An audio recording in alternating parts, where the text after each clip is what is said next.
the stirrings of compassion blow in the wind, rise in the sea, move in the hand, giving life the shape of justice. Roots hold me close, wings set me free. Spirit of life, come to me, come to me.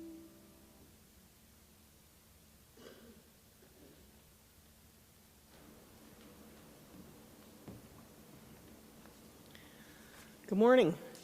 My name is Linda Leibel, and I serve as president of the board of the trustees of the Unitarian Universalist Church of Spartanburg this year.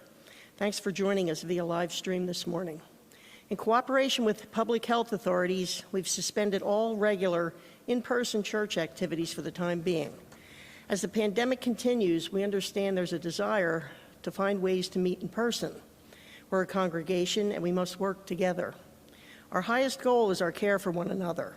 If you desire access to the church building or the grounds for any meeting, please contact the church office so that the board can vet your request and to help you find the best and safest way to proceed in coordination with the whole congregation.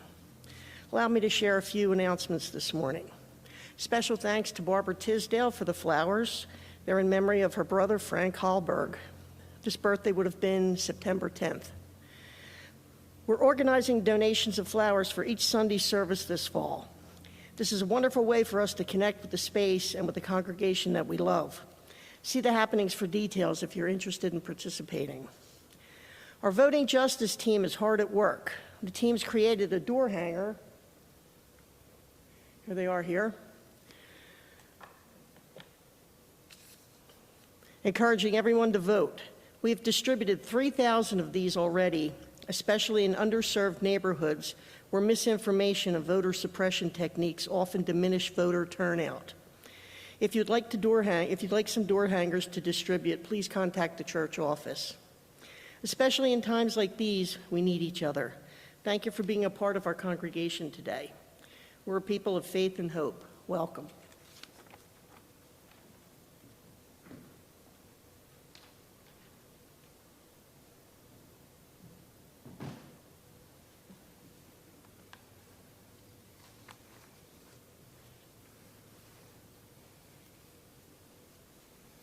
Welcome. Thank you so much for joining us via live stream this morning.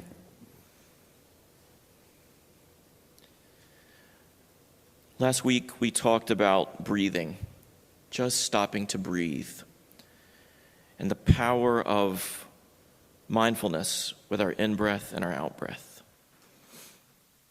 I know that many of us are tired, and I know that many of us are very frustrated. Aaron has played for us already this morning this beautiful song, Spirit of Life, which sounds like a breath. And so I want to invite you here at the beginning of our time together this morning, once more, to just breathe. Breathe.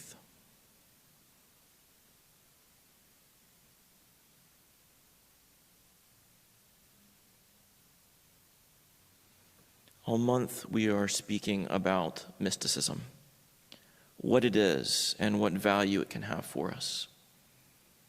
This is, by request, one of our auction sermons purchased by UUCS member Catherine Wakefield. She asked that I speak about mysticism, and we have turned it into a whole month of reflections. Someone reached out to me from beyond the congregation, but someone who cares very much about this congregation. And they said, I'm really impressed that y'all are doing this series on mysticism. That must be really hard for you at the Unitarian Church. And my response was, not at all. Not at all. This goes to the roots of our tradition. Mysticism is just that practice of connecting with what is deepest and best in us and in the universe. Mysticism punches through all dogmas and ideologies, all theologies, all theisms and non-theisms. It punches through all the structures of our thought and structures of our institutions to touch directly the heart of existence, within us and all around us, so we can act on behalf of all life. Universalism is absolutely mysticism, punching through Calvinist theology to say love is for everyone without exception. And Unitarianism is a humanist mysticism, a mysticism of activism, that our ideas are not our ultimate concern, but the choices we make in our lives and the actions that we take, that how we live is what matters. The two roots of our tradition are both forms of mysticism, very different, but both punching through ideology to activate our lives. And the lives of those in the Unitarian and Universalist traditions that come before us show us the power of this, the power of transformation on behalf of all beings. The multiculturalism that defines our tradition today, the great tree of the UU tradition that has far outgrown both its Universalist and Unitarian roots, is all about moving beyond the limits of restricting theology and beyond the coercive power of dominating religion, that we may thrive. It is radical from the roots to give life. And the purpose is so we can act, to act on behalf of everyone. I want to just call your attention once more, as Linda has already done, to the amazing work of our voting justice team. This is only one of the 4 areas of social justice emphasis for our congregation, but this group is in high gear leading up to this fall's election. If you want door hangers that you can distribute to friends and neighbors, encouraging people to vote in this critical election, we have them. Just ask us. We'll give them to you to distribute. 3,000 have already been distributed throughout the upstate from this congregation. And I want to call your attention again. This is not just promo for our previous services. This is real stuff, real nourishment, real fuel for our work. I want to call your attention again to Karen Mitchell's sermon 2 weeks ago.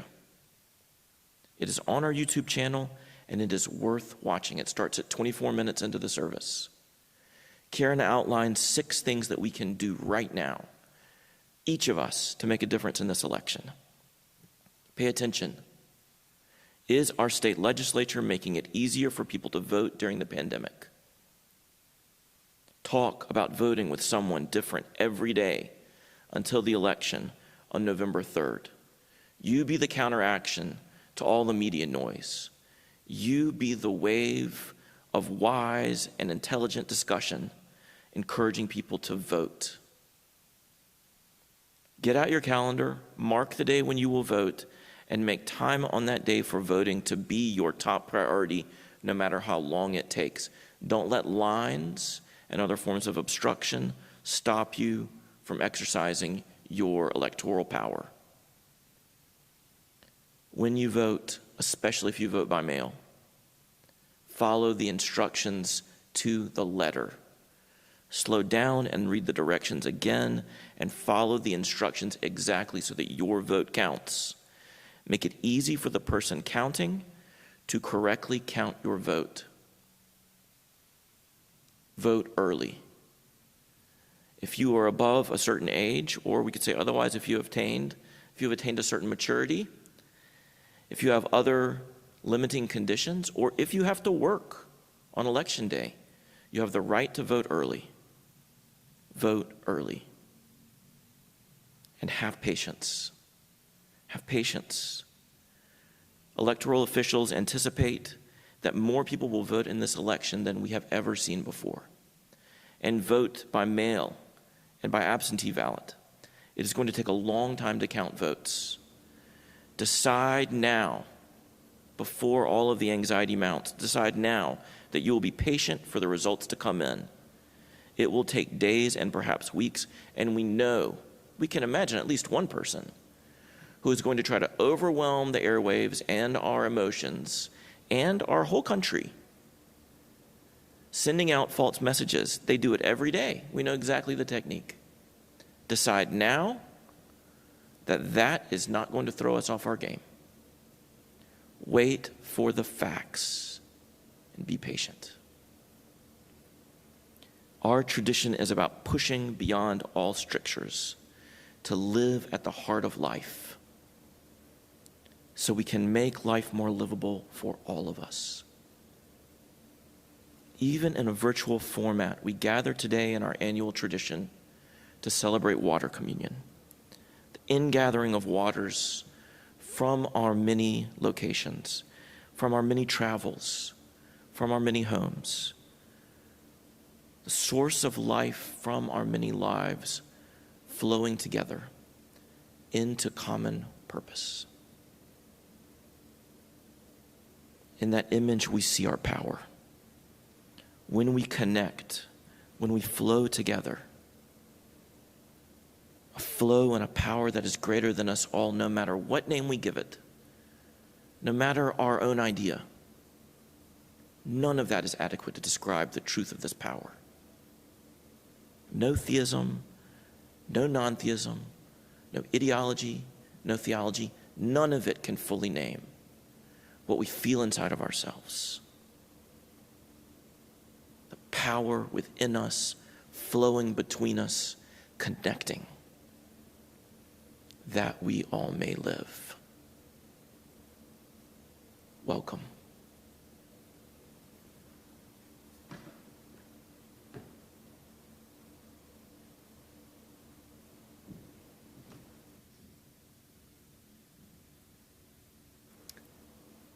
The divine manifests itself in every creature. From Hildegard of Bingen. The divine is living, being, spirit, all verdant greening, all creativity.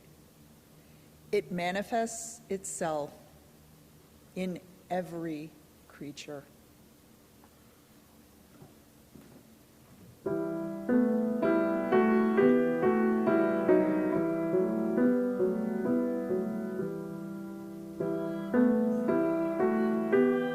Spirit, where are you? In the sky, sung in the forest, sounds your cry. What to give you, what to call you, what am I? Many drops are in the ocean, deep and wide. Sunlight bounces off the ripples to the sky. What to give you, what to call you, who am I? I am empty, time flies from me. What is time? Dreams eternal, fears infernal haunt my heart. What to give you, what to call you, oh my God. Mother Spirit, Father Spirit, take our hearts. Take our breath and let our voices sing our parts. Take our hands and let us work to shape our art.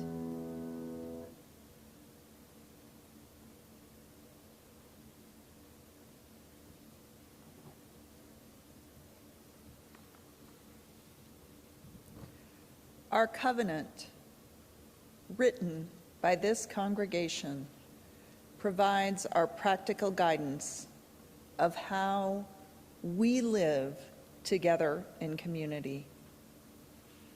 These words were powerful when they were written, but the more we grow together in care they gain power as this community continues over and over and over again to manifest their meaning in its work. Let us join our voices and speak the truth of our covenant. We are a people of faith and hope. Together, we covenant to strive to become our better selves, to honor both the critical mind and the generous heart, to prove that diversity need not mean divisiveness, and to respond to systems of violence and oppression with a power of love beyond belief.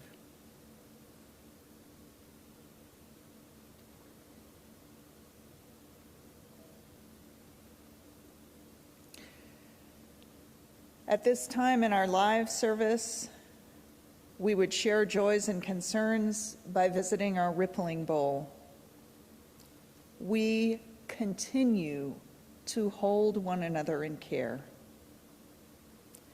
Please share what is in your heart silently with your community now, and know that here your joys and concerns are held by us all.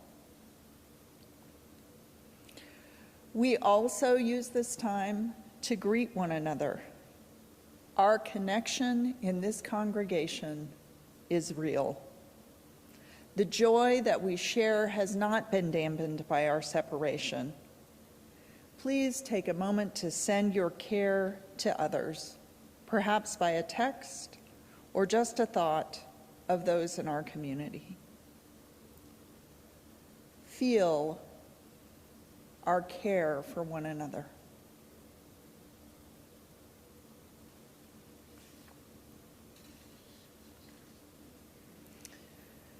We have a wonderful treat this morning on our annual water communion. We have videos of our UU family gathering water at various locations that were compiled by Alan Jenkins, and we are going to share them with you now. I got to preview them last night, and they certainly brought a smile to my face.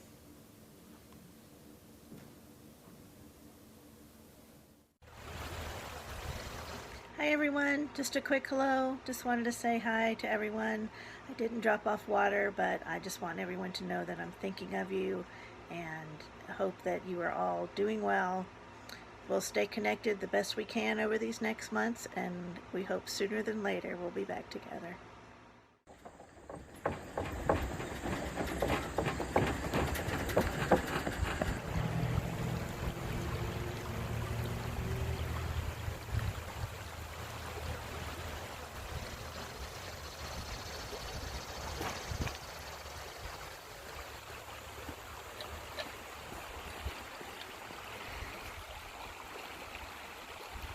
I'm Drew.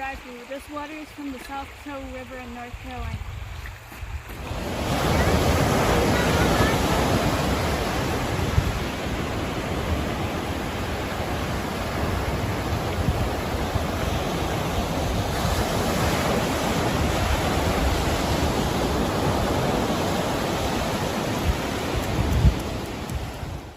This is Rick collecting water from our frog fountain.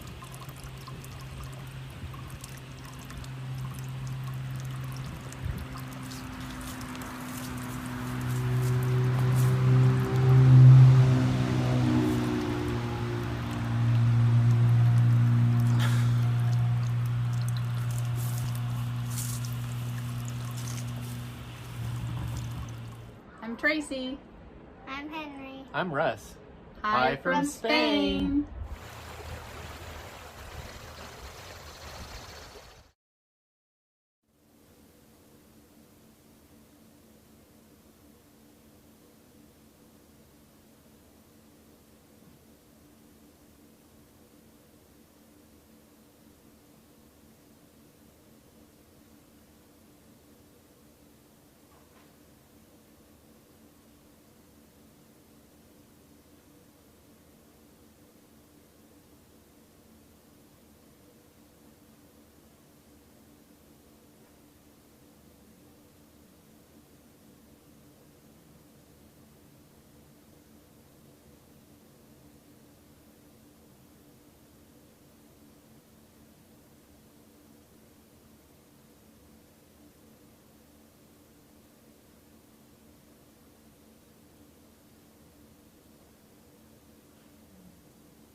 I want to thank all the families that shared videos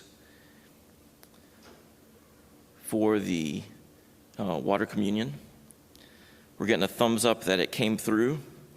We have technology testers here trying to make sure that everything is working okay. And if not, we would play it again, because we have families literally from all over the world that send in videos to share with this congregation to emphasize the power of what happens when we fuse our energy together, what we are able to do together when we connect and work together. We share the plate this month in support of our voting justice team. If you go to our website, uucs.org, and scroll beneath this live stream, you will see a button that says Help.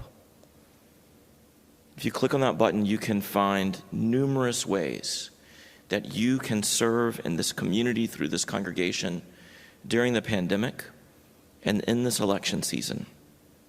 Like all nonprofits, we are nonpartisan, but democracy is one of our highest values, and so we live out our faith.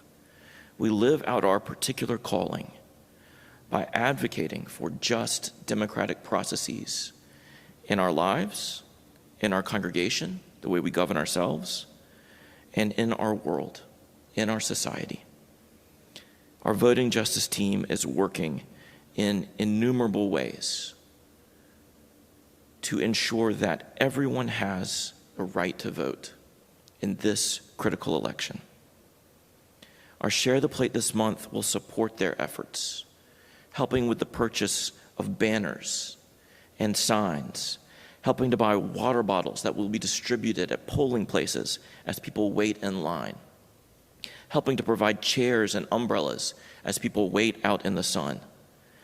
We are going to fund the effort to get people to polling stations and to help them wait however long they need to wait so that they can exercise their power, their right to vote. I encourage you to give.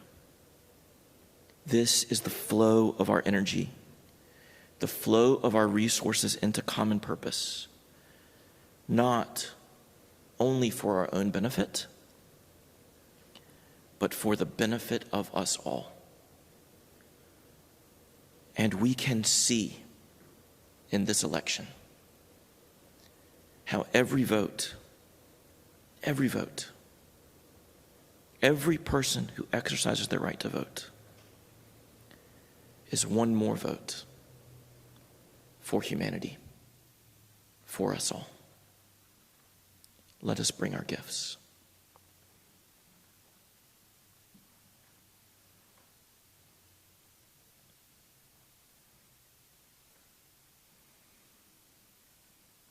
A reading from Martin Luther King Jr.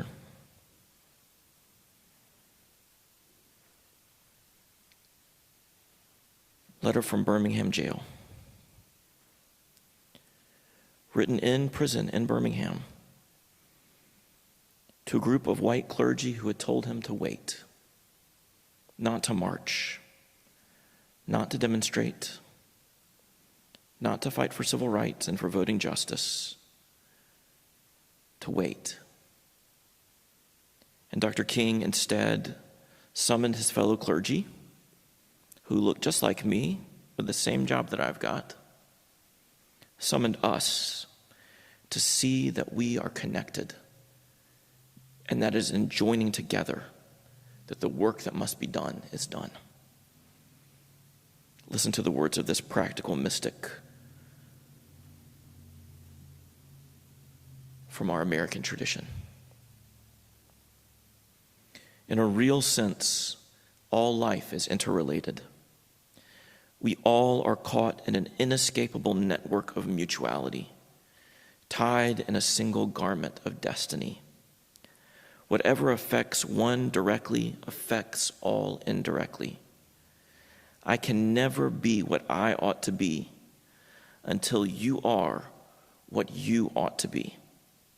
I can never be what I ought to be until you are what you ought to be. And you can never be what you ought to be until I am what I ought to be. This is the interrelated structure of reality. Let us share silence together.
Practice of working together.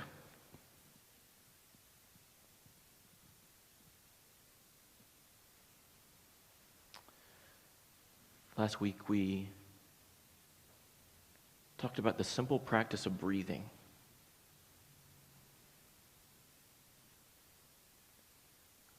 A practice within ourselves that connects us with the heart of our existence. Something without which we cannot live. Something that can move and transform our anxiety. Connect us with the fullness of life and take us even into the proximity of our death, between every in-breath and out-breath,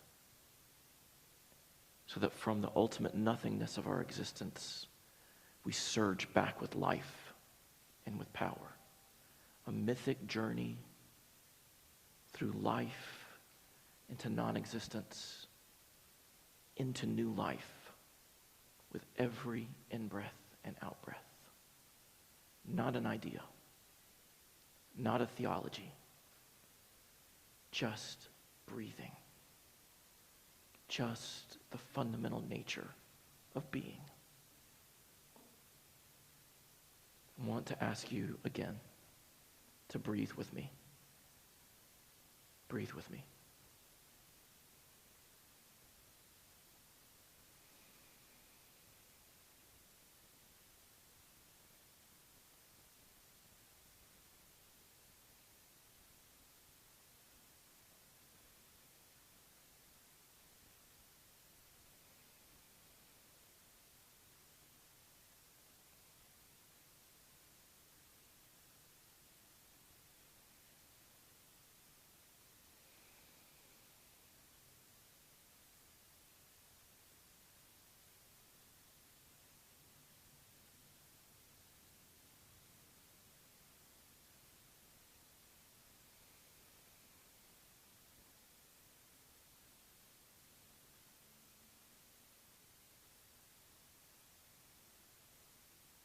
Today we take up a second practice. The practice of working together. Like breathing, this is as simple as it sounds, that we must work together. And like breathing, it is a profound practice of depth and meaning. A member of this congregation, a family in this congregation, have devoted themselves to the work of activism prior to all of the protest movement that we've been living in since the spring, but with much greater intensity since then.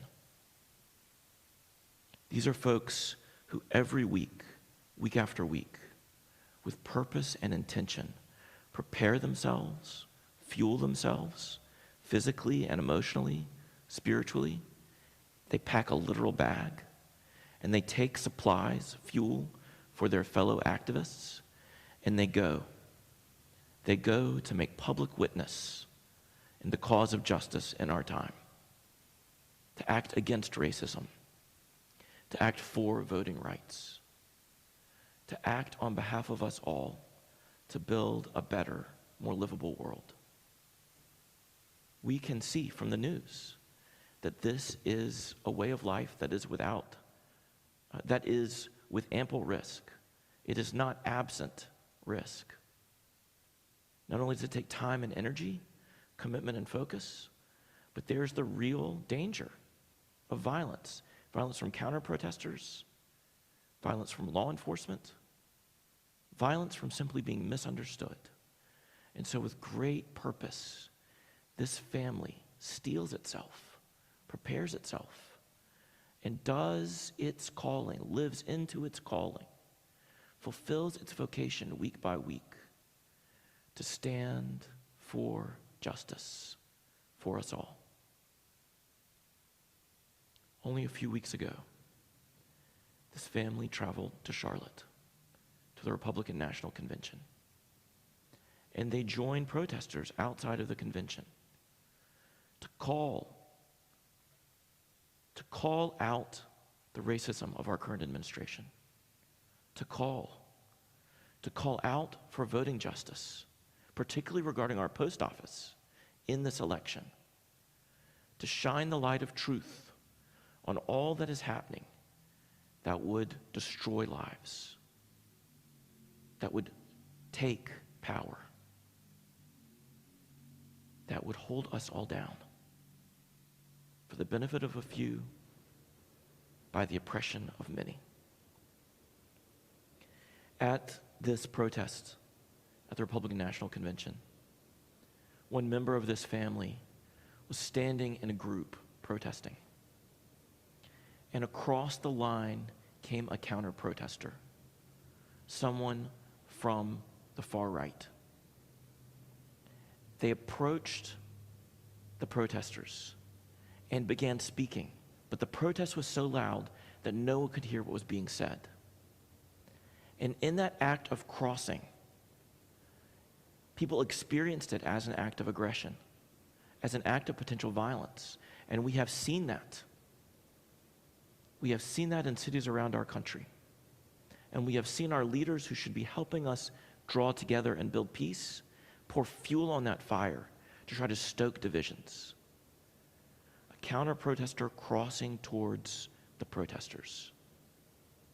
And suddenly that counter-protester was encircled by protesters. One person surrounded by 20 or more, and people yelling at each other, shouting, not listening. The threat of violence escalating, tension and fear mounting. You can imagine the scene. So the very people calling for justice were now in a position of power against one person whose voice could not be heard. And the potential for that to descend into total disarray, to total chaos, to violence was very great. Into that mounting tension, into that mounting potential for violence, into that profanity, that screaming and yelling, into that rupture of our nation in microcosm, a member of our congregation stepped into the middle of that circle, disrupted the circle of fellow protesters, and stood with the counter-protester, facing their fellow protesters and said, "Stop, stop, stop. We have to stop. This will not work." This person used their body to interrupt a mounting circle of violence, something that would contradict the very message of the people who had formed that circle. They interrupted and stood with a person with whom they were opposed politically in order to protect them and to prevent their team from taking action that would contradict all of their message and for certain be used by their political opponents to further undermine them. You can imagine. The circle disbanded, and this member of our congregation invited the counter-protester to just sit down. Right there, just sit down. And they began to talk and to listen.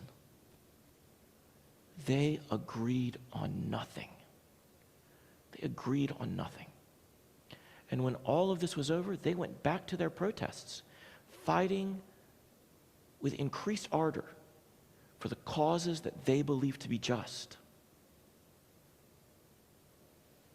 They stopped violence and sat to talk and listen. And people gathered around now to take pictures, to film little video clips, and to post them online. The two people could not look more different. Just imagine one wearing a red baseball cap and one with bright green dyed hair. Just let that be the iconography for this story. People photographing and filming and posting. Two people who could not be more different, stopping the imminent rupture into violence, to sit and disagree in peace.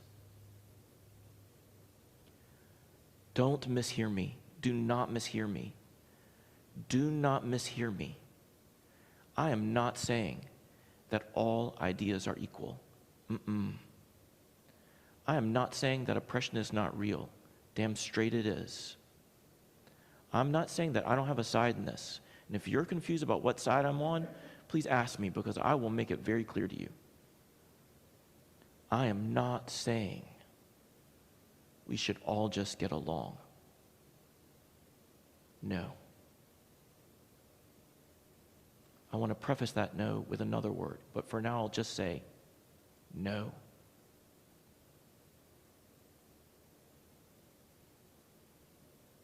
But how we do this matters. It matters. Because there are forces that will take any false step and use it to advance their side, and the consequences of that mean life. Breathe with me. Breathe.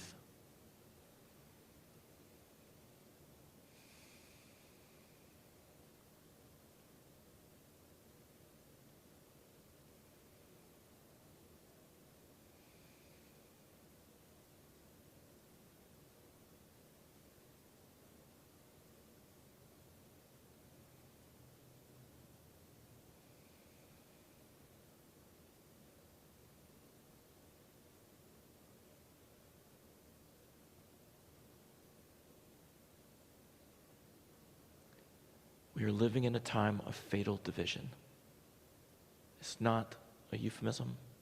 It's not poetry. We are living in a time of fatal division. We have seen people at protests shoot each other. We have heard this week what we all already knew. That our president has intentionally lied about the pandemic we are all living and the consequences as of today, are more than 190,000. 190,000 of our fellow citizens dead. And more this week.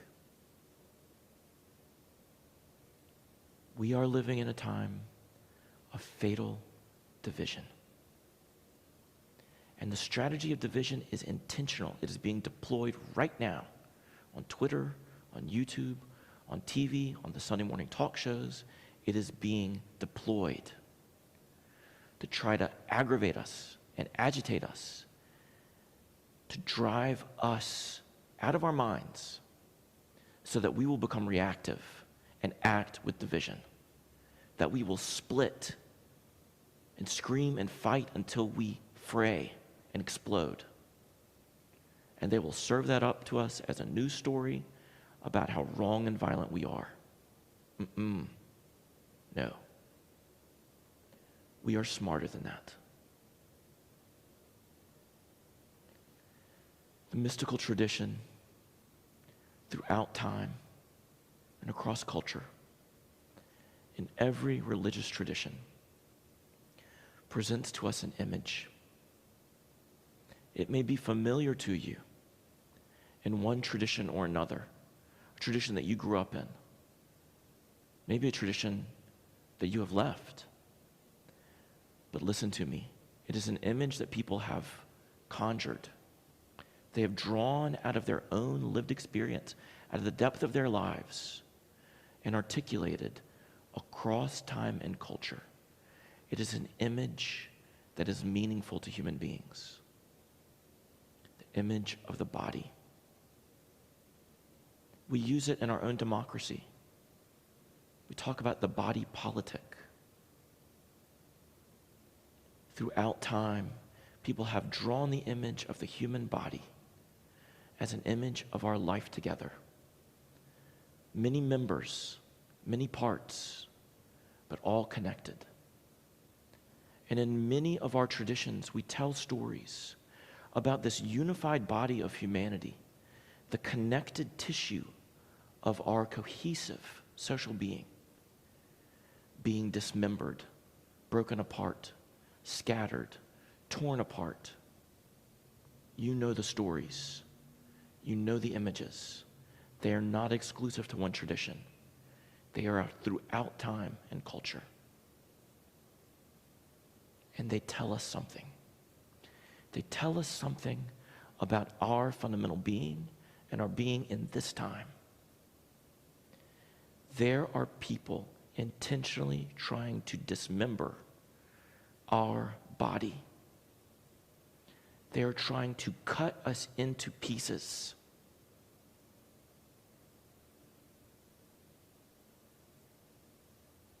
We must reconnect.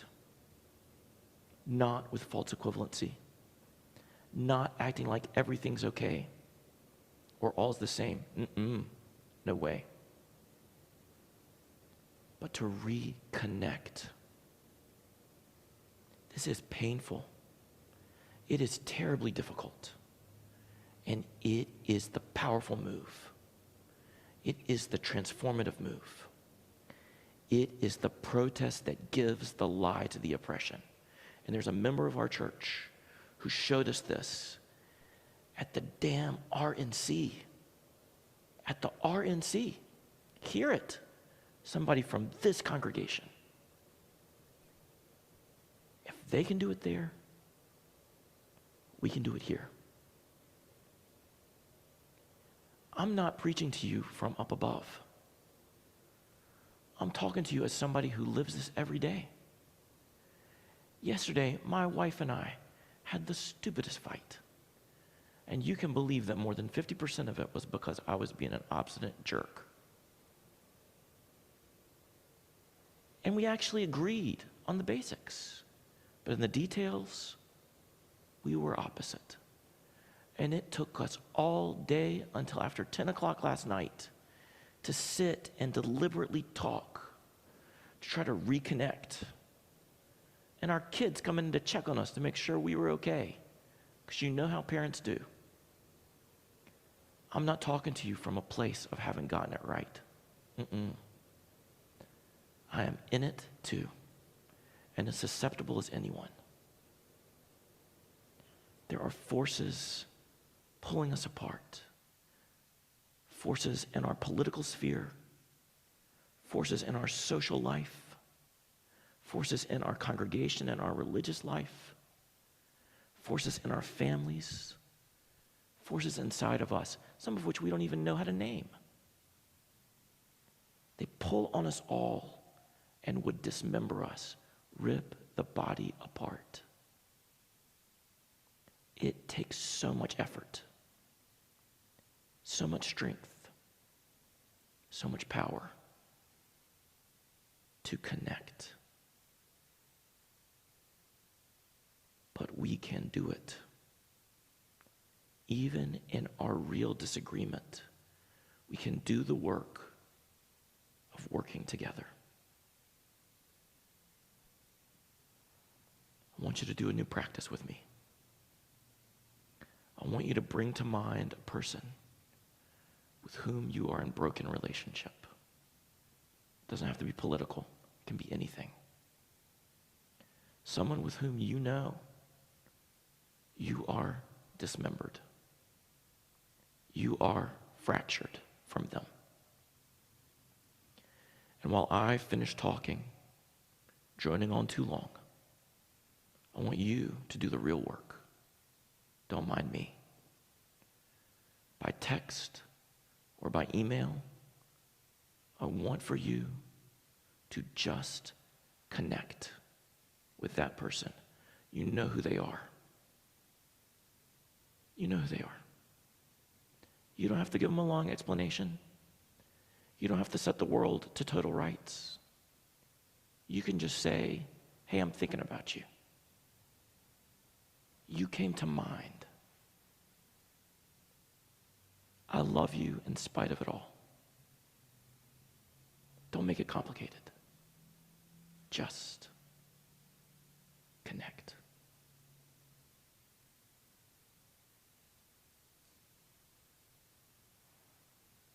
Working together is a basic human act, and it is our second practice of mysticism.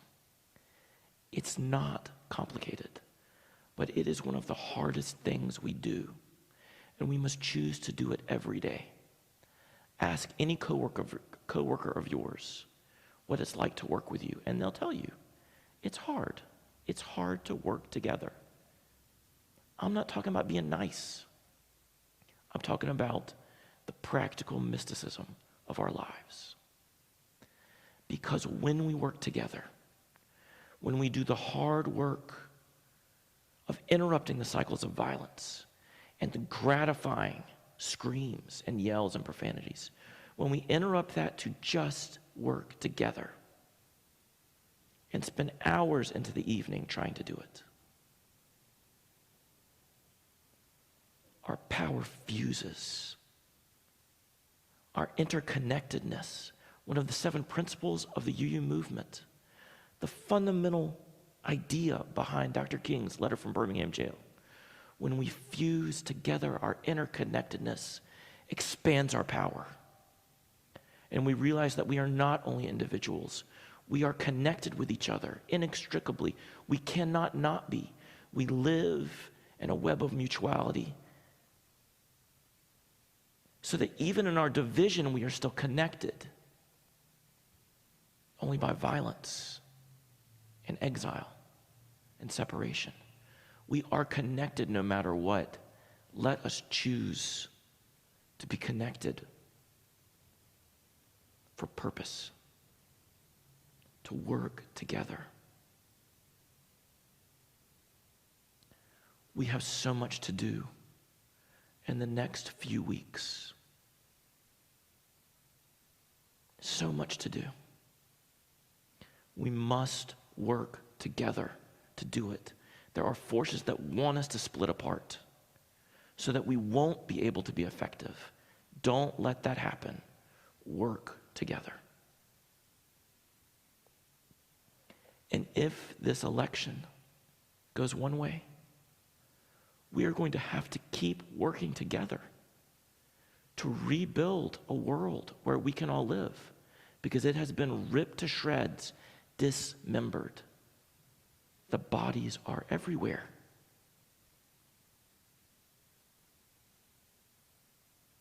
We will have a great healing work to do. And if this election goes another way, we will have to work together to fight for life. Because the techniques of those who would dominate are evident everywhere for all of us to see. In this congregation, we have a ritual practice. Throughout the UU movement, we have a practice. It's called water communion. We bring water from many sources over the course of our summer journeys, from our homes and from our travels, from the places that are important to us in our lives. And at the beginning of the new church year in the fall, we bring that water and pour it together, a sign of our unity in this year, this critical year. See the full meaning of this mystical practice. The most powerful force, physical force on the face of this earth is water. It gives life. It brings down mountains. It moves us across the surface of the earth. It expresses our grief and our joy. It fills our bodies, and without it, we die. We are dismembered without it. We pour together water from many sources. A ritual act to remind us that we are connected. In brokenness or in healing. Let us work together for us all.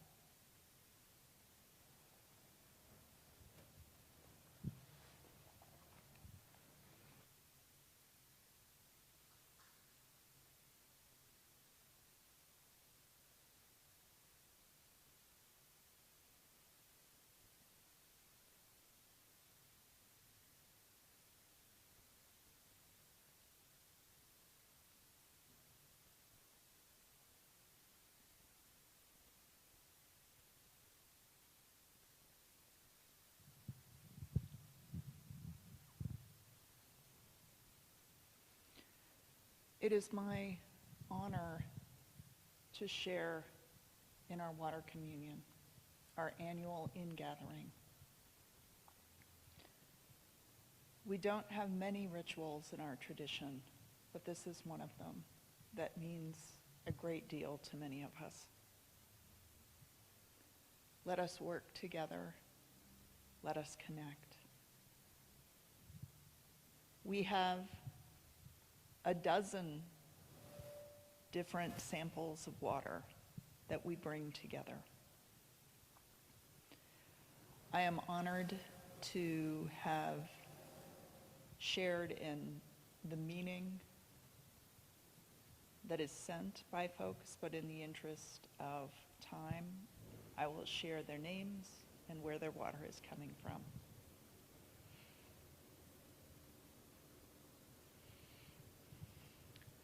Dave Drum offers water from the Tiger River.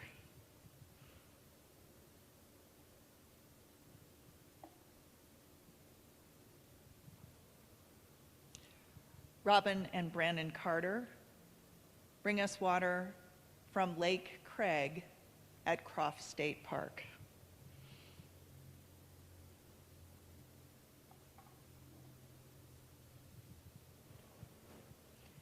Jean Batson Turner and Catherine Hope bring us water from Rock Hill, South Carolina.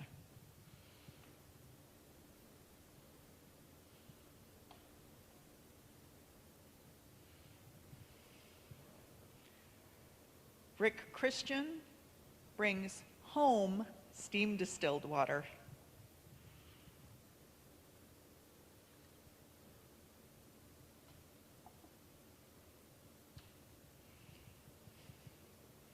The Jenkins family, who we got to watch earlier, brings us ocean water from Cherry Grove Beach.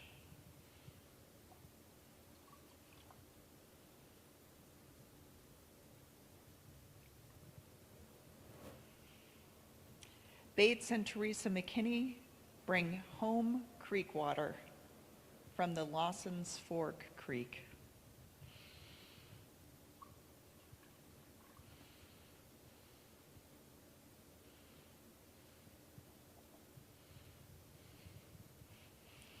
Our very own shaman of the water spirits, Stacy Jackson, brings us water from the Packlet River.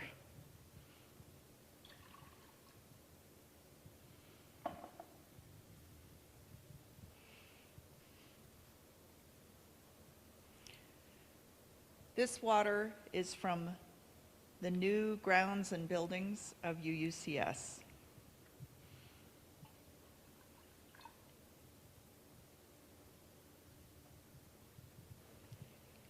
Ruth Stanton and Rick Hannenberg bring us water from their fountain.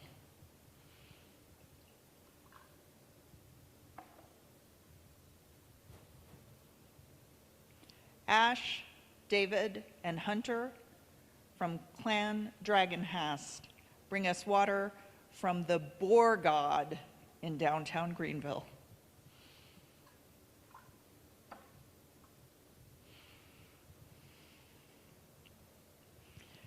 Mary and Don Miles bring us water from Ushuaia, Argentina.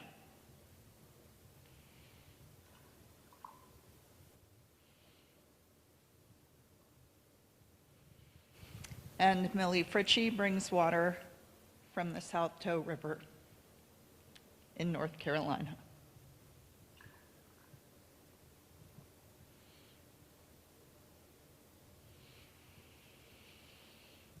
Most importantly, we have water from our congregation that has been saved from every water communion that we have shared.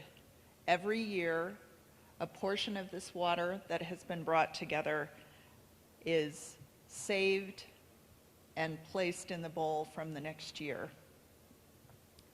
Let this water represent everyone who has ever been to this space and everyone who has not been here.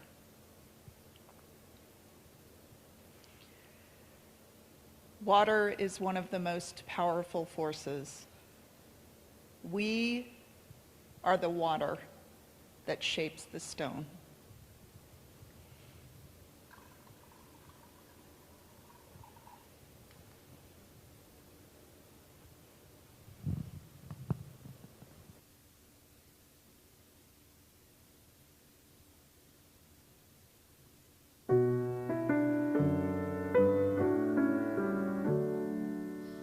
There's a wideness in your mercy, like the wideness of the sea.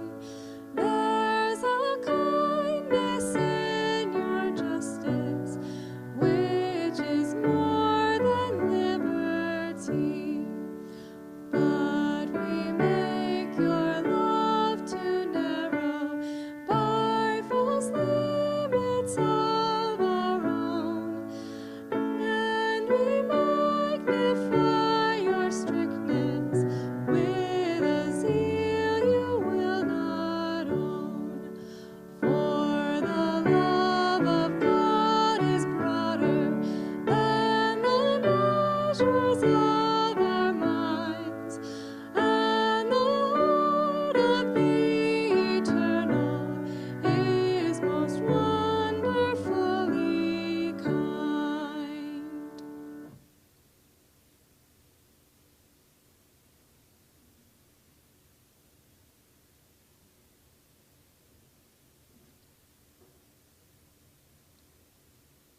The body is humankind. I am a single cell in a body of 4 billion cells. The body is humankind. I am a single cell My needs are individual, but they are not unique. I am interlocked with other human beings in the consequences of our actions, thoughts, and feelings. I will work for human unity and human peace, for a moral order in harmony with the order of our universe. Together, we share the quest for a society of the whole equal to our needs. A society in which we need not live beneath our moral capacity and which justice has a life of its own. We are single cells in a body of 4 billion cells. The body is humankind.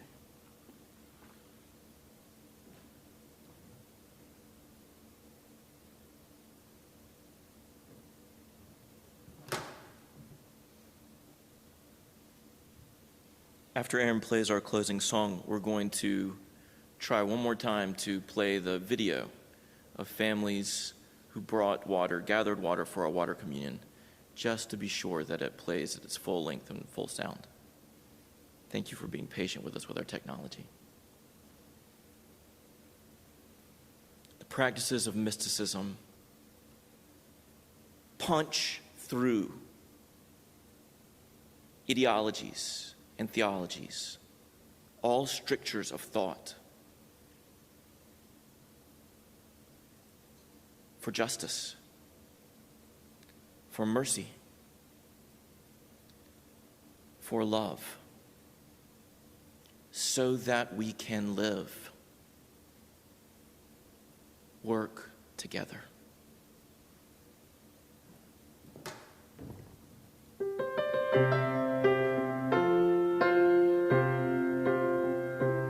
We have spent time together, and these holy moments give us strength to go down the winding road until we meet again.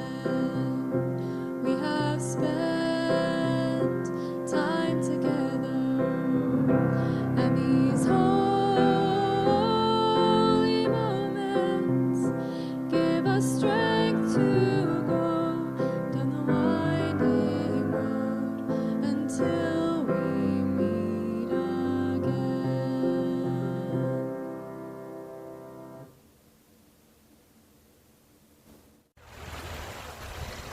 Hi everyone, just a quick hello. Just wanted to say hi to everyone. I didn't drop off water, but I just want everyone to know that I'm thinking of you and I hope that you are all doing well.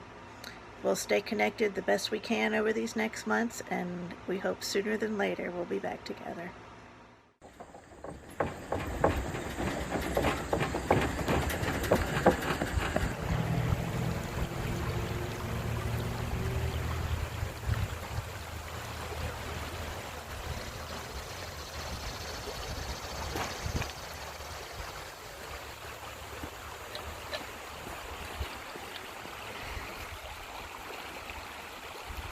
I'm Drew. This water is from the South Toe River in North Carolina.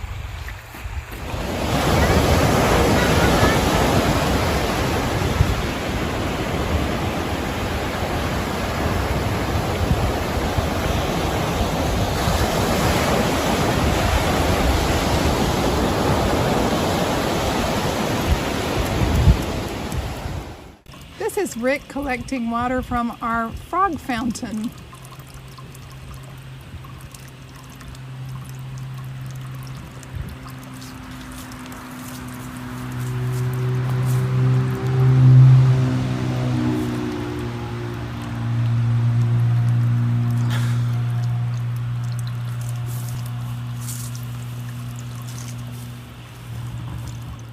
I'm Tracy. I'm Henry. I'm Russ. Hi from Spain.